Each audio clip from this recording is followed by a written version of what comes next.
Eu sunt Iulia și nimeni nu mă întrece.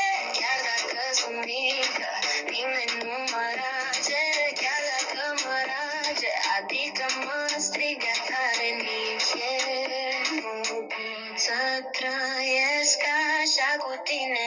Viața mea e așa, cum e și tu în inima mea.